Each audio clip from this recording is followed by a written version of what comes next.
मैं गर्भवती हो गई हूँ। जब यह बात मैंने अपने पति को बताया तो उनके चेहरे का रंग उड़ गया।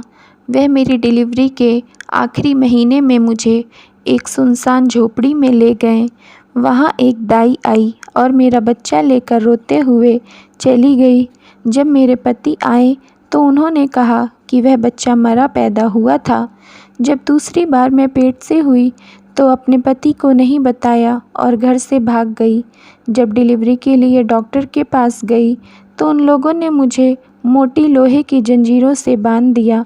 बहुत सारे लोग इकट्ठा हो गए।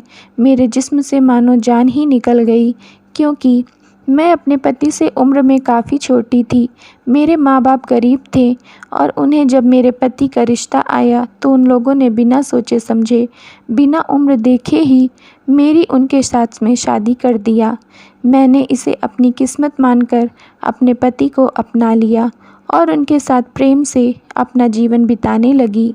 लेकिन हम सब अपनी ज़िंदगी से अनजान होते हैं कि हमारी ज़िंदगी में कब कौन सा नया मोड़ आने वाला है। कभी कभी तो वह मोड़ हमारे लिए अच्छा साबित होता है और कभी कभी तो वह हमारे लिए इतना बड़ा होता है कि हम ज़िंदगी भर उसे चाह कर भी भूल नहीं पाते।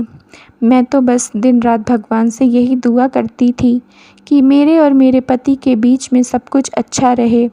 उम्र का फ़ासला कभी कभी रिश्तों को जला भी देता है, क्योंकि उम्र के फ़ासले से सोच भी अलग होती है। मुझे बस यही डर सताता था। मेरे पति मुझे प्यार तो करते थे, लेकिन वह शक भी बहुत करते थे। फ़ासले की वजह से मुझ पर शक करते थे और इनसिक्योर फील करते थे। मैं भले ही गरीब थी, लेकिन बहुत खूबसूरत थी। मेरे पति उम्र में ज़रूर बड़े थे, लेकिन देखने में उन्हें कोई नहीं कह सकता था कि वह उम्र में बड़े हैं, क्योंकि उन्होंने अपने आप को बहुत फिट रखा था। शादी के 3 महीने बीत रहे थे। मैं उन्हें समझने की पूरी कोशिश करती थी, लेकिन उन्हें समझना बहुत मुश्किल हो रहा था। कब उन्हें प्यार आता है, कब उन्हें गुस्सा आ जाता है, यह सब तो देखकर मेरी हालत ही ख़राब हो जाती थी। आजकल कुछ दिनों से मुझे कमज़ोरी सी महसूस होने लगी थी। एक दिन मुझे उल्टियाँ आ रही थीं और मैं चक्कर खाकर गिर गई। जब होश में आई तो चेक किया तो पता चला कि मैं उम्मीद से हूँ। मैं बहुत खुश थी, क्योंकि मैं जानती थी कि एक पति पत्नी का रिश्ता बच्चा आने के बाद और ज़्यादा मजबूत हो जाता है। अभी हमारे रिश्ते में वह समझदारी नहीं थी जो कि एक परिपक्व रिश्ते में होनी चाहिए। मैंने सोचा शायद बच्चा होने के बाद हमारे रिश्ते में भी वह समझदारी आ जाएगी।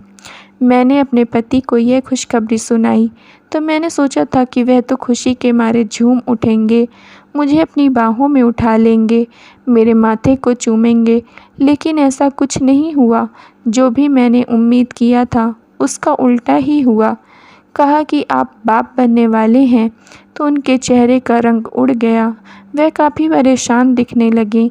मैंने उनसे पूछा कि क्या हुआ, क्या आप इस बच्चे से खुश नहीं हैं? उन्होंने खुद को संभालते हुए कहा, नहीं नहीं, ऐसी कोई बात नहीं है, मैं तो बहुत खुश हूँ। दुनिया का कोई भी आदमी बाप बनने पर बहुत खुश होता है। उनके शब्द कहीं और जा रहे थे और भावनाएं कहीं और जा रही थीं, क्योंकि उन्हें देखकर मुझे लग नहीं रहा था कि उन्हें बाप बनने की खुशी महसूस हो रही है।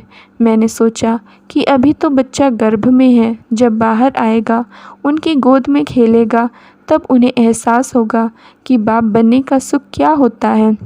धीरे धीरे दिन बीतने लगे। मैंने उन्हें कहा कि मुझे डॉक्टर के पास जांच करवाने जाना है, तो उन्होंने कहा कि डॉक्टर के पास जाने की ज़रूरत नहीं है। उन्होंने कहा, यह बात किसी को मत बताना कि तुम पेट से हो। मैंने उनसे पूछा, लेकिन क्यों किसी को नहीं बताना है? वह बोले, किसी को बताने से नज़र लग जाती है। एक पल के लिए तो मुझे उनकी बातों से हंसी आ गई, क्योंकि ऐसा भी कहीं होता है कि किसी की नज़र लग जाएगी। मैंने अपनी प्रेगनेंसी की खबर सबसे छुपा कर रखा, यहाँ तक कि अपने माँ बाप तक को नहीं बताया। कुछ दिनों बाद मेरा वज़न बढ़ने लगा और पेट बाहर आने लगा, जिसे देखकर मेरे पति बहुत ही ज़्यादा परेशान रहने लगे। उन्होंने कहा कि अब तो तुम्हें देखकर कोई भी बता देगा कि तुम पेट से हो। मैंने उनसे कहा, इसमें छुपाने की क्या बात है? मेरे पति ने कहा, अरे नहीं, अभी से किसी को कुछ नहीं बताना। जब बच्चा हो जाएगा उसके बाद ही जब पार्टी करेंगे तब सबको पता चल जाएगा। वह मुझे लेकर एक बहुत दूर सुनसान झोपड़ी में लेकर चले गए और मुझे वहीं छोड़ दिया। वहाँ पर एक औरत को काम करने के लिए रख दिया, जो कि समय समय पर जाकर मुझे खाना पानी दे दिया करती थी। वहाँ पर मैं नज़रबंद थी, मुझे ताले के अंदर बंद रखा जाता था। मैं बाहर तक नहीं देख सकती थी। गर्भ के आखिरी 3 महीने मेरे लिए निकालना बहुत मुश्किल हो रहा था, क्योंकि मैं भी खुली हवा में सांस लेना चाहती थी। मेरा उसे सुनसान झोपड़ी में दम घुटने लगा था। वहाँ मैं अकेली बैठी बैठी क्या करती? मुझे अपने पति के ऊपर भी बहुत गुस्सा आ रहा था। कैसे पति हैं वह, हम लोगों को छोड़कर यहाँ कहाँ चले गए हैं? उन्हें अपनी बीवी की कोई परवाह है और ना ही अपने होने वाले बच्चे की। उनकी जगह अगर और कोई आदमी होता तो क्या वह ऐसे ही करता? अपने बीवी और बच्चे को अपने पास रखता, उनका ध्यान रखता। मुझे अपने पति की हरकतों पर बहुत ही ज़्यादा नाराज़गी हो रही थी, लेकिन मैं कर भी क्या सकती थी, क्योंकि इतने दिनों में वह एक भी दिन मेरे पास नहीं आए थे। मैं अकेली सिर्फ एक औरत के सहारे ही उस सुनसान झोपड़ी में पड़ी थी। वह औरत भी मेरे पास सिर्फ खाना पानी लेकर ही आती थी और कभी मुझसे बोलती तक नहीं थी। मैं अगर उससे कुछ पूछना भी चाहती थी तो वह चुपचाप मौन धारण किए वापस चली जाती थी। इसी तरह दिन बीत रहे थे। मेरी डिलीवरी का दिन करीब ही आ गया था। एक दिन मुझे दर्द शुरू हुआ तो दाई ने आकर मेरा बच्चा पैदा किया। उसने मुझे वह बच्चा नहीं दिखाया और रोते हुए बच्चे को लेकर पता नहीं कहाँ चली गई। मैं उस झोपड़ी में उसका इंतज़ार कर रही थी। थोड़ी देर बाद मेरा पति मरा हुआ बच्चा लेकर आया। वह रो रहा था। उसने कहा कि तुमने मरा हुआ बच्चा पैदा किया है। मैं बहुत रोई थी, क्योंकि उसे 9 महीने पेट में पाला था। इंतज़ार करती थी कि कब उसे अपनी गोद में उठाऊंगी। जब गोद में उठाने का समय आया तो वह मुझे छोड़कर ही चला गया। मैं इन सब का कसूरवार अपने पति को ही मान रही थी, क्योंकि अगर वह मुझे किसी अस्पताल में ले जाते तो मेरा बच्चा जिंदा रहता। लेकिन मैं अपने दिल की बात दिल में ही रखे रह गई। एक बार फिर से मुझे माँ बनने का सौभाग्य मिला। मैं पेट से हो गई, लेकिन इस बार मैंने यह बात अपने पति से छुपा लिया। मेरे मन में डर था कि अगर उसे बता दूंगी तो पिछली बार की तरह वह मुझे अकेले एक सुनसान झोपड़ी में नज़रबंद कर देगा और शायद मेरा बच्चा भी मेरे हाथ नहीं लगेगा। कुछ दिन तक तो पति को समझ ही नहीं आया कि मैं दोबारा गर्भवती हूँ। जब मेरा वज़न बढ़ने लगा तो उसे मुझ पर शक होने लगा। मैं परेशान रहती थी कि अब क्या करूं, कैसे अपने पति से अपना गर्भ छुपाऊं। एक दिन मेरी एक सहेली मेरे घर मुझसे मिलने आई थी। उसकी शादी शहर में हुई थी। मैंने उसे अपनी कहानी बताई तो वह मेरी मदद करने के लिए तैयार हो गई। एक दिन जब मेरा पति काम पर चला गया तो मैं चुपचाप घर से भाग गई और शहर में अपनी सहेली के घर चली गई। अपनी डिलीवरी के समय तक वहीं रही। मेरी सहेली ने मेरी बहुत खातिरदारी किया। वह मेरा और मेरे होने वाले बच्चे का बहुत ख्याल रखती थी। मैं उसके साथ कुछ काम करती तो वह मुझे काम भी नहीं करने देती थी। वह कहती थी, तू सिर्फ अपना और अपने होने वाले बच्चे का ध्यान रखा कर। मैं नहीं चाहती जो एक बार तेरे साथ हो चुका है वह दोबारा हो। मैं भी इस बार बहुत सावधानी रख रही थी, क्योंकि दूध का जला मट्ठा भी फूंक फूंक कर पीता है। दिन बीतते गए, 9वां महीना शुरू हो गया तो मैं डॉक्टर के पास गई। डॉक्टर ने कहा, आप डिलीवरी में ज़्यादा समय नहीं है, किसी भी समय आपको लेबर पेन शुरू हो जाएगा, आप तुरंत अस्पताल आ जाना। मैंने अभी तक अपने होने वाले बच्चे की कोई जांच नहीं करवाई थी, इसलिए डॉक्टर ने मेरी जांच किया और अगले दिन मुझे रिपोर्ट लेने के लिए बुलाया। अगले दिन जब मैं अस्पताल गई तो मेरी सहेली भी मेरे साथ थी। उसे देखते ही डॉक्टर कहने लगी, जल्दी अपनी सहेली को एडमिट कर दो वरना वह मर जाएगी।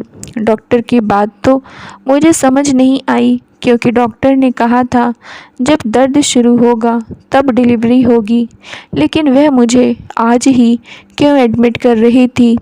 मरीज का काम है डॉक्टर की बात मानना, इसलिए मेरी सहेली ने मुझे एडमिट कर दिया। वह कह रही थी, घबराने की कोई बात नहीं है, मैं तुम्हारे साथ हूँ। डॉक्टर जैसा बोल रही है वैसा करो, यही तुम्हारे और तुम्हारे होने वाले बच्चे के लिए ठीक रहेगा। मैं भी कोई खतरा नहीं लेना चाहती थी, इसलिए बिना दर्द के ही एडमिट हो गई। उसके बाद जो डॉक्टरों ने मेरे साथ किया उससे मेरी रूह कांप गई।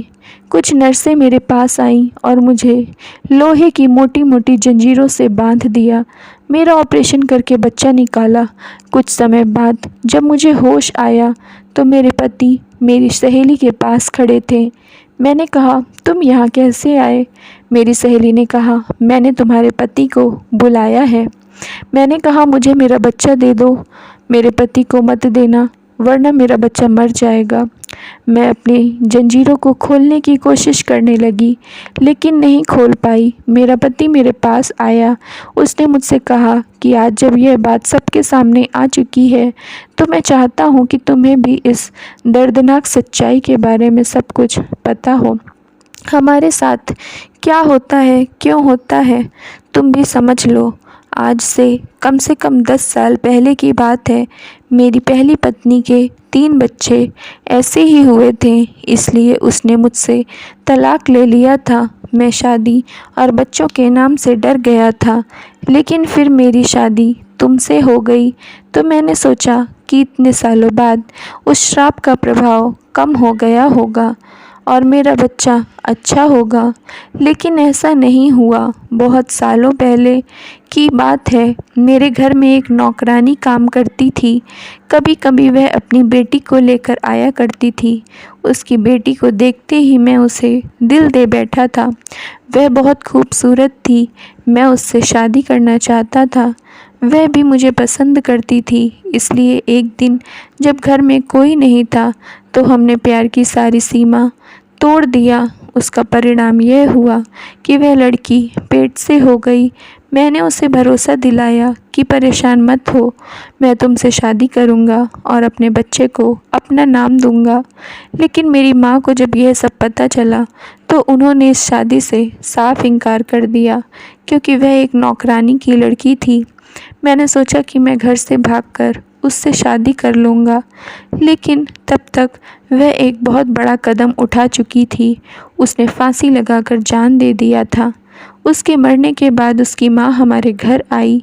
उसने कहा कि वह हमें बर्बाद कर देगी, कुल आगे नहीं बढ़ने देगी। वह चली गई। कुछ साल बाद मेरी माँ ने मेरी शादी करवा दिया।